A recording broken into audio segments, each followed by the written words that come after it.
You are looking at Julian's pronunciation guide, where we look at how to pronounce better some of the most mispronounced words in the world, like this other curious word. But how do you say what you're looking for today?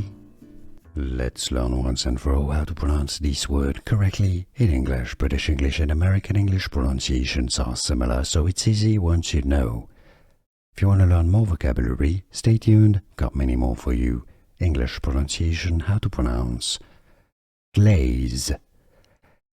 Yes, it's the A sound with a diphthong. Glaze. Glaze. Here are more videos on how to pronounce more confusing words and names too many mispronounced. Like this video if you found it useful. I appreciate your support. I'll see you soon and thanks for watching.